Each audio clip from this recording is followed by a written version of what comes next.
नमस्कार, मी नताशा चव्हाण. मराठा न्यूजच्या बातमीपत्रात आपल्या सर्वांचे स्वागत.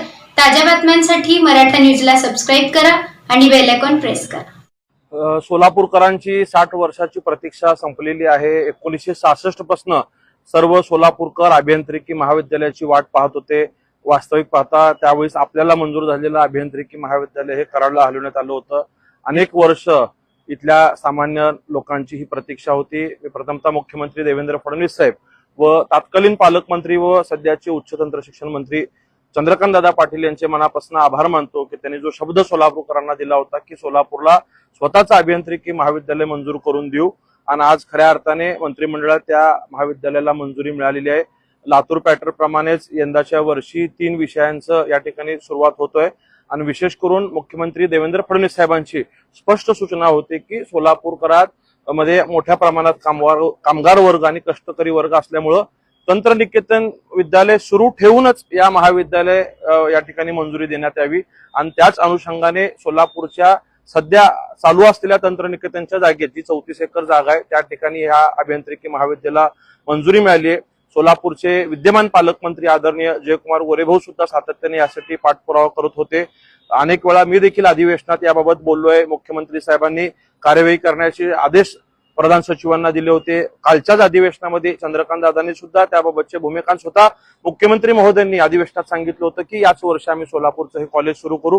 अगदी मागच्या आठवड्यात सोलापूरला कृतज्ञता मेळाव्याला आल्यानंतरही साहेबांनी शब्द दिला होता. शब्दपूर्ती करणारा एक आश्वासक नेतृत्व जे महाराष्ट्राला लाभलेलं आहे यासाठी मी देवेंद्र फडणवीस साहेबांचा आभार मानतो की हे काही छोटं काम नाही, फार मोठं आहे. म्हणजे जवळपास 60 वर्ष आम्हाला यासाठी प्रतीक्षा करावी लागली आणि अनेक पिढ्यांचा आशीर्वाद मला वाटतं मुख्यमंत्री देवेंद्र फडणवीस साहेबांना या माध्यमातून लाभणार आहे.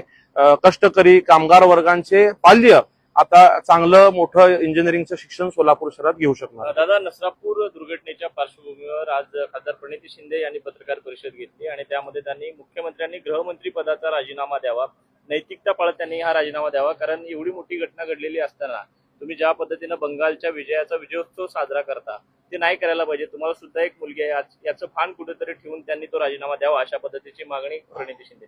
नसरापूर घटनेचा प्रथमतः आपण सगळ्यांनी निषेध केलेला आहे. स्वतः राज्याचे मुख्यमंत्री फडणवीस साहेबांनी याबाबत संवेदनशीलपणे भूमिका मांडलेली आहे. फास्ट ट्रॅक पद्धतीने हा विषय चालवून त्या ठिकाणी आरोपीला कठोर शिक्षा देण्याचा प्रयत्न सरकार करण्याचं असं सांगितलंय. आपलं राष्ट्र आपलं राज्य हे डॉक्टर बाबासाहेबांनी दिलेल्या घटनेच्या संविधानावरती चालतो. संविधानाच्या म्हणजे कायद्याच्या चौकटीत राहून अगदी जलद पद्धतीने आरोपीला शिक्षा देण्यासाठीची भूमिका मुख्यमंत्री साहेबांनी यापूर्वीच मांडलेली आहे. मला कुठेतरी प्रणिती शिंदे आदरणीय प्रणितीताईंची क्यू येते त्यांच्या बुद्धिमत्तेची. त्या आमदारच्या खासदार झाल्या, त्यांची राजकीय वाढ झाली, परंतु बुद्धीची वाढ कुठेतरी होताना दिसत नाहीये. आदरणीय सुशीलकुमार शिंदे साहेब सुद्धा या देशाचे गृहमंत्री होते. त्यांच्या कार्यकाळात सुद्धा देशात अनेक अनिष्ट घटना घडल्या. त्यावेळेस याच ते आमदार सुद्धा होता.